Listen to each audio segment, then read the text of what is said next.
So a little bit of background as to why I'm interested in this topic. So as you saw from the introduction, I'm the director of the Centre for Global Englishes, and my research has been into global Englishes and English as a lingua franca. And most of my research, it would be fair to say, has been with elite students.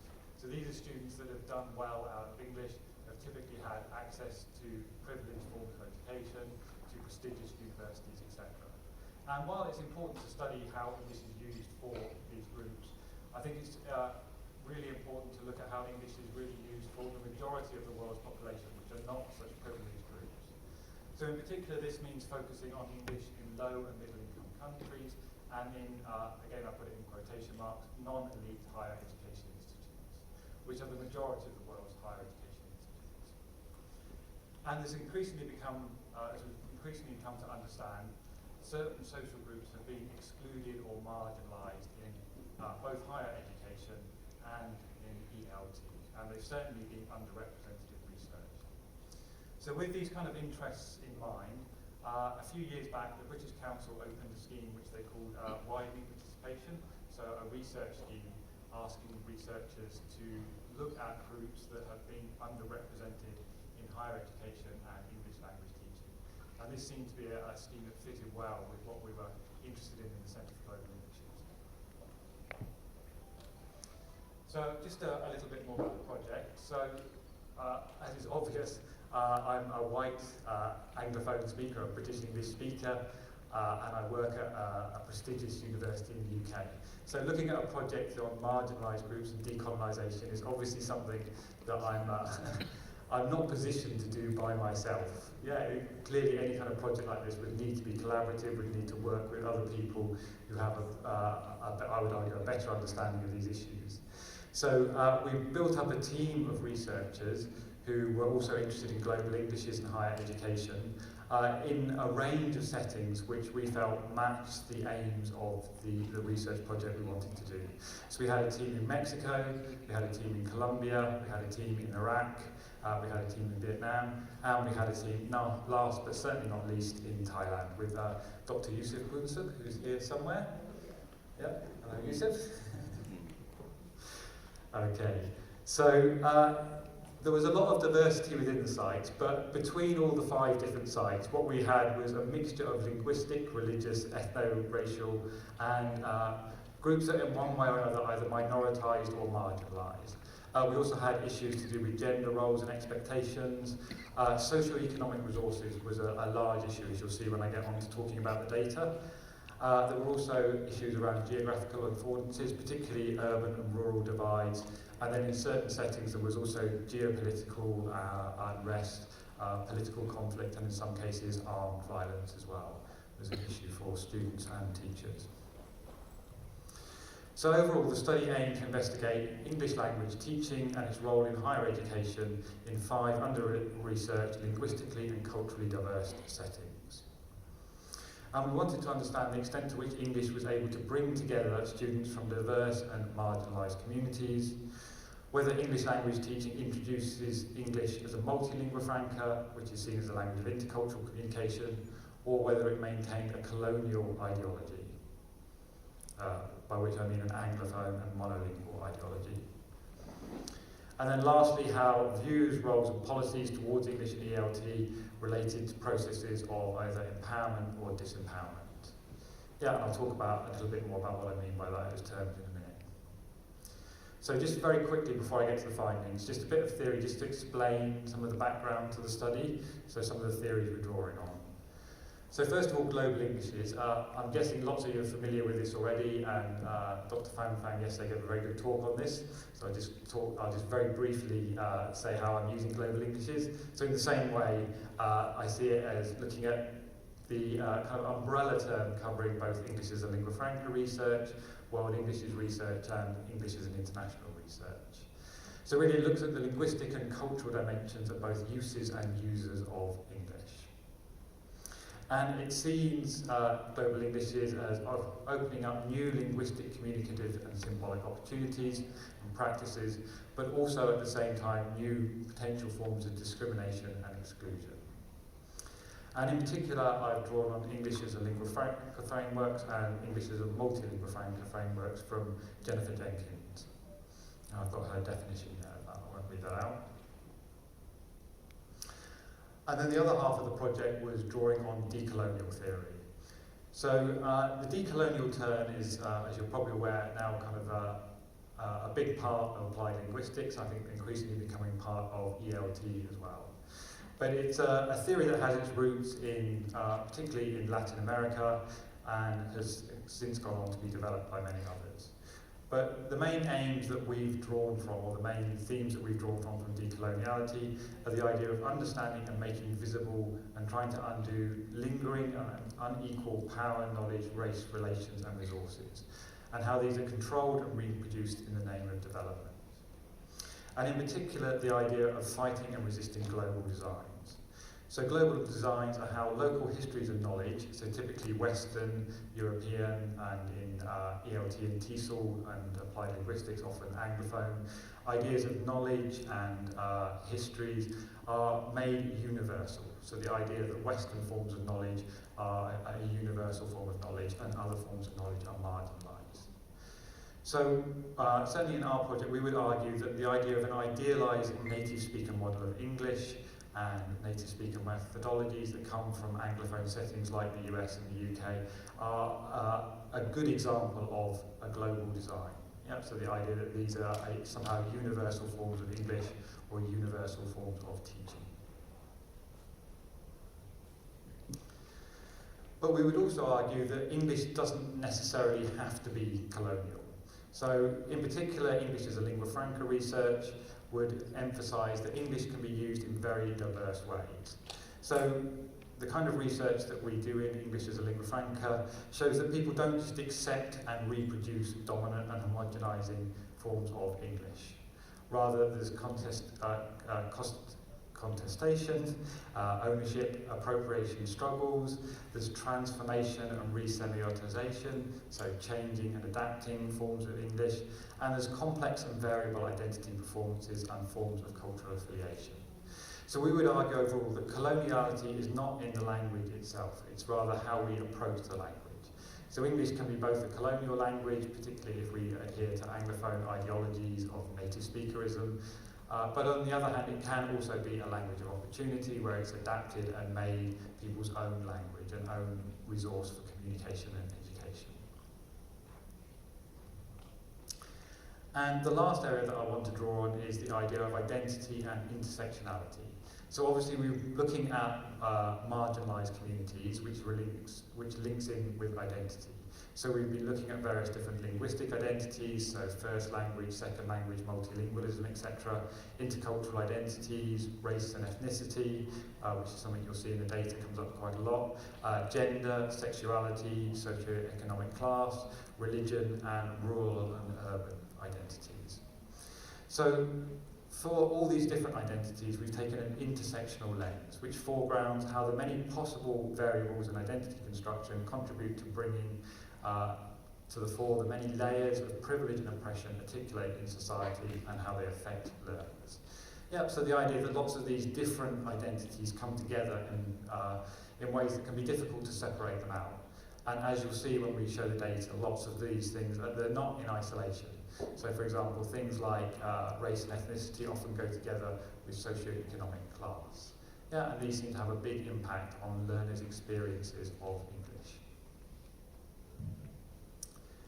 Okay, so now I get to the study itself. So most of the photos here are from the study, obviously not from the participants, that wouldn't be ethically acceptable, but from the settings.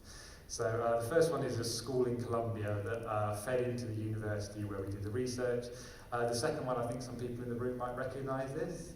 Yeah, so this is PSU in the Patani campus, yeah, which we were very privileged to be able to go and visit and who are part of this research project.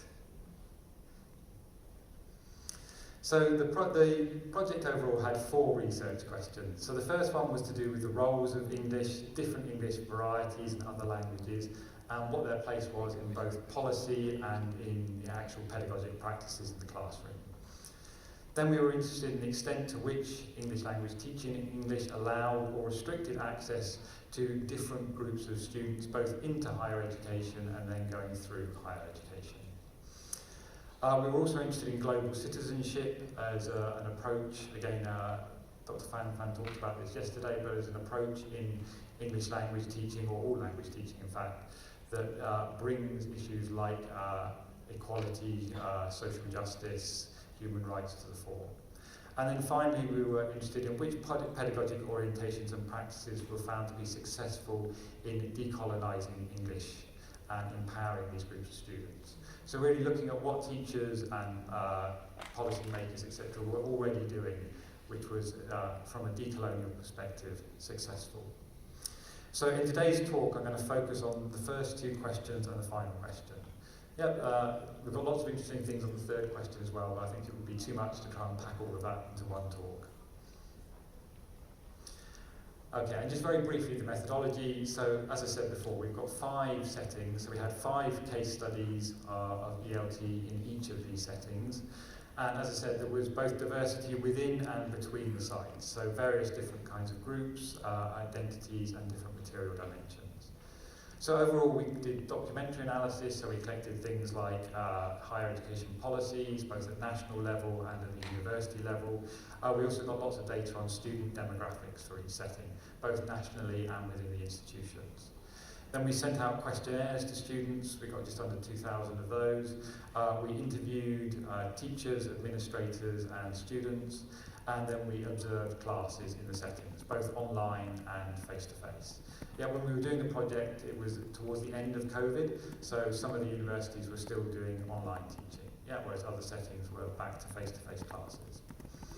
And then the analysis was done together between all the different research teams. Yeah, we have a mixture of quantitative data, which I'll show you from the questionnaires, and qualitative data from interviews and observations. So the findings. Okay, so the demographic data. So we had more female participants than male, which I think is a reflection of the kind of disciplines that we mainly got participants from. So most of our participants were from arts and humanities and languages. So we still had a sizable number of students from natural and applied sciences, but the majority were from subjects that typically had more female students. Yeah, and that's reflected in our data. In terms of ethnic groups, obviously the majority of students were from majority ethnic groups, but still a sizable proportion, around 20%, identified themselves as being from minority groups. In terms of socioeconomic status, you'll see the vast majority, so 72%, were from lower socioeconomic settings, yeah, which reflected the kind of institutions we were looking at and the kind of demographics that we wanted. And then we had a roughly 50-50 divide between urban and rural students. I should say all these categories are ones that students themselves identified with. Yep, so we didn't assign them to a category, it was a category that they assigned themselves. Okay, so what do we find? So in terms of the research questions, the first one, the roles of English and the different perceptions of English. So overall we found, probably unsurprisingly to most of you here, that English was part of all students' education. Yeah, so everybody had experienced English education at some point. It was often a gatekeeper for students, and it was seen as a vehicle of social and economic opportunity. However, there was still a pull towards Anglophone Englishes, and there was a dissatisfaction among many students with their own English. So, as I said, all students had experienced English language education, typically around about 10 years or 9 to 10 years worth of education in English before they got to university. Although there was quite a lot of variation in this, as you can see from the standard deviation. Many students reported English exams being an influencing factor for both entry to university and, interestingly, even higher numbers for exit from university. So you can see 72% of students had to pass some kind of English exam or course to graduate from their university, and that was regardless of subject.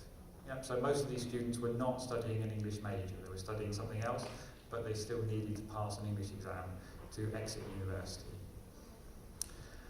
In all settings, exams and policy benchmark English to native speaker external criteria.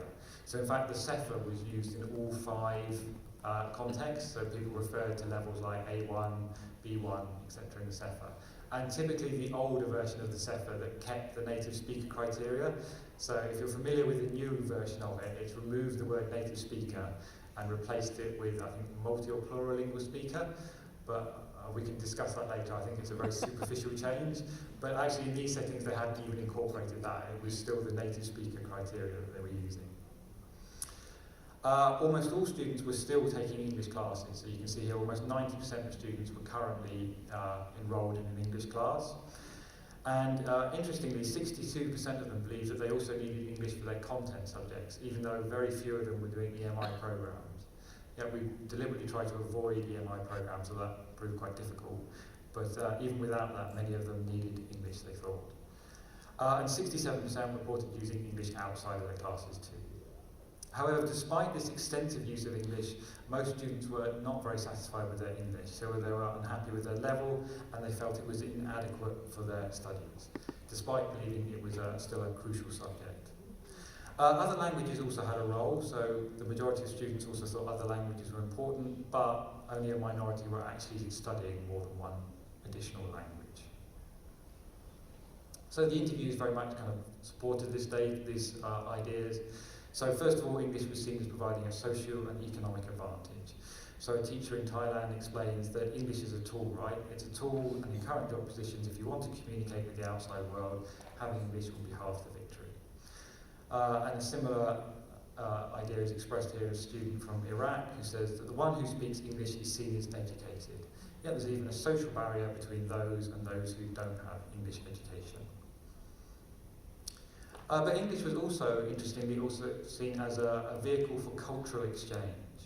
So this came up quite a lot, the idea that you could use English to communicate your own culture with other cultures. And this seemed to be particularly important for minoritized groups, as they felt they could connect with other minoritized communities. So this is a teacher in Mexico who's from the Mayan community, and he says that I have a legacy, a richness that I can share and collaborate. And not only that, it's important to be willing to listen. Yeah, I can listen and learn from others. So the idea that he can share his culture and learn about other cultures through English. In terms of attitudes and perceptions to English, they were quite mixed. So motivations that ranked highly for English, for using and studying English, were careers and intercultural communication experiences, but also there was still the native orientation. So the idea of communicating with native speakers was still popular. And in terms of actual varieties of English, you can see here from the chart that American English and British English were rated very highly, both in terms of usefulness and in terms of how much the students liked it. However, in terms of teaching, actually, nativeness was not rated particularly highly. It was the lowest ranked criteria about what made a good teacher, which is interesting. And again, the interviews reinforced these mixed responses. So lots of people talked about the global role of English, and English as a lingua franca, as this teacher in Thailand does, and also the idea that teachers don't need to be native speakers. Yep, so this teacher says, I don't think nationality matters. However, this wasn't universal, so we also had quite a lot of data for both teachers and students that had a much more native orientation. Yep, so a teacher in Vietnam says that when she's marking speaking tests, if someone has an American or a British accent, they get a higher score. Yeah, she orientates towards that accent. And then we have a student in Thailand who says, I like both native speakers and second language speakers, but then goes on to say, but she prefers the native speakers because I feel their version of English they use represents the correct English. Yeah, so we had these mixed responses were very common. However, as I said from the questionnaire data, other languages were also seen as important. So, for example, in Mexico, the university had a large Mayan community, and Mayan was seen as a useful language. Yep, students either had it as their first language or were learning it as a second language, and they knew that they could get jobs through that in the local community. And in Thailand, Thailand was very multilingual with other languages, given quite a lot of prestige. So, for example, Arabic was important, as this student here said. Arabic is very necessary, it's the language of the Prophet. It's the language for the Quran, etc. And then because of the region that they're located in, Malay is the language that's closest to me. So Malay, this came up a lot in our data, that Malay was important because they could get jobs, connected with people in other local regions and local countries. So again, multilingualism was highly valued. So English was important, but other languages were important too. Okay, so on to research question 2. So to what extent does ELT and English allow or restrict access to opportunities of empowerment for different groups of students? So, as I showed you at the beginning, we investigated quite a large range of factors, and all the factors had some kind of influence. But what came out most strongly, particularly from the quantitative data from the questionnaires, was socio-economic background and ethnicity. They seem to have a very large impact on students' experiences. And then from the qualitative data, this intersected with rurality as well. So these 3 factors were the things that I think have the biggest influence on students' experience of English language teaching, and then what that meant for higher education. So in terms of socio-economic status, as I said at the beginning, the majority of our participants were from working class families or families in lower income bands. So students from lower socio-economic backgrounds were more likely also to be a minority ethnic group and to have had education in rural settings. And this resulted in students from these lower socio-economic groups having studied English for fewer years and less hours per week. So typically they had both of these things. They had fewer classes each week and fewer years of education. They rated their English as lower, were less satisfied with their level, and less likely to think their English was adequate for their studies. They were also less likely to be using English for their content subjects and less likely to be using it outside of their English classes. However, they were equally positive about the importance of English. So they felt the same as other groups that English was crucial for them. But they were also similarly positive about the role of other languages. So they were interested in learning other languages too. But again here, their background seemed to affect this. So they were less likely to be attending other language classes. So again, similar to English. Even though they had similar levels of motivation, they seemed to have less opportunities.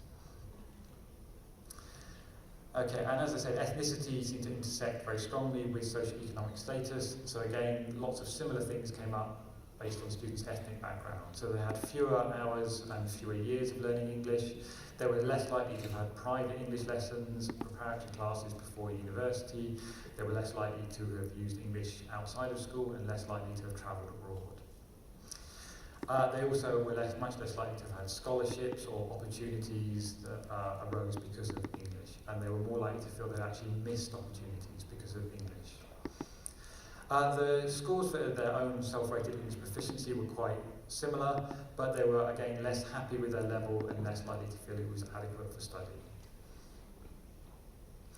They were also similarly likely to be taking an English class, but less likely to be using English outside. But interestingly, the motivation for English minority students was the highest. So out of all the groups we looked at, they had the highest levels of motivation for wanting to learn English. And we think this is from the interview data that they saw English as a kind of an opportunity for them. So in the interview data, this intersection of socioeconomic status, ethnicity and rurality came out very strongly. So this is a teacher in Thailand saying that I teach English subjects and I can instantly see, although some children from the 3 southern border provinces possess excellent English language skills, the majority still struggle to keep up with their counterparts from the upper southern subregions. I think there is an immense inequality. So I guess most of you are familiar with this, but for those who aren't, the southern provinces are typically poorer and more marginalised in Thailand. An administrator in Colombia is talking about social class and ethnicity, and he sees the two as intersecting. And he says, let's say certain geographic, ethnic and cultural contexts have had much less access to language learning. They've had very limited and not very meaningful experiences. This has even led to stigmatization and to make them feel that they cannot, in other words, they cannot use English. And again, a teacher in Colombia repeats a similar point. So students from rural areas, they have little access to English. And also importantly, something else that came up a lot was that they have little access to technology and the internet. And this again restricts their access to English, so they're not exposed to English in their immediate environment. And for many students, this has been a kind of a long-term historical process that I think, I mean, I don't have time to talk about it in detail today, but intersects with lots of different kinds of discrimination. So this was, I thought, a very interesting, if quite tragic comment from a Mayan teacher in Mexico. So the question was about why the Mayan first language speakers were often quiet in English classes. And his response was, to make students speak has always been a bit complicated, because they indeed do not speak. Those who are Mayan speakers do not speak, they do not speak in Maya because they feel ashamed to speak in Maya by reasons of some process. Let's say a historical one where they've been discriminated against because of their language. They do not speak Spanish because they have a lot of problems in communicating in Spanish. Not all of them, but the majority of them come from TV high school or TV preparatory. So this is where they're educated in their villages through DVDs basically, or TV programs. But it's, as you can imagine, it's first of all not a very effective way of delivering education, and secondly it's very unreliable. Yeah, electricity is not always as reliable as it could be, and you can imagine the motivation levels are not very high for looking at a screen to learn things. So sometimes the first contact they have with the English language is at university, and these students are not familiar to performing in public. So you can just see from this one quotation here, something as perhaps what might appear as simple as a student who's quiet in class. There's a whole history of discrimination behind that that leads the student to not want to contribute to a class or to an English class. However, not all teachers were so sympathetic. So for example, this teacher in Iraq talking about rural students says, yes, we have some rural students, but I do not know, and I do not really care so much about this. Yeah, other teachers felt that the students could, were other reasons. So I think it's mainly because students are lazy and clearly not proactive in seeking opportunities. Yeah, there are plenty of opportunities available nowadays, especially with the advent of internet communication. Yeah, and I should say these were not unusual views. Quite a lot of teachers expressed these views. I mean, a lot of teachers were sympathetic, but a lot of teachers felt that it was the students being lazy. But from what we know from the students, things like internet access is not actually ubiquitous. Yeah, it would be wrong to assume that all students have easy access to the internet. They certainly do not. However, other students did see their marginalisation or their minority community as a motivation. So something that came up a lot, particularly in Vietnam, was this idea that they have a strong motivation and good study discipline. So often they might be the first person in their family who's gone to university, and that they felt provided a source of motivation. They wanted to do really well, they wanted to make their family proud or their community proud. And other students and teachers recognised that often the students from different minority groups were very multilingual already, and they could use this to their advantage. So this teacher says, talking about one particular Indigenous student, so she was not very familiar with English, but she already had a whole communicative competence, a whole language learning process, and she applied it. Yep, so that their multilingualism can be used to their advantage when learning English. Okay, and coming on to the final research question, what pedagogical orientations and practices were found to be successful in decolonizing ELT and empowering students? So we found, as I said earlier, quite a mix here. So on the one hand, all the sites draw from the Global North ELT evaluation methods, so the CEFA, using exams such as IELTS, etc. But the ELT materials themselves were quite mixed. So they had Anglophone materials, but also we had a lot of locally produced and focused materials. And teachers and students were also adapting materials. So even if they were using a textbook that was produced by Oxford University Press or something, they'd adapt that with local cultural representations as well. Global citizenship was an aspect of ELT actually in most places, but often in quite superficial ways.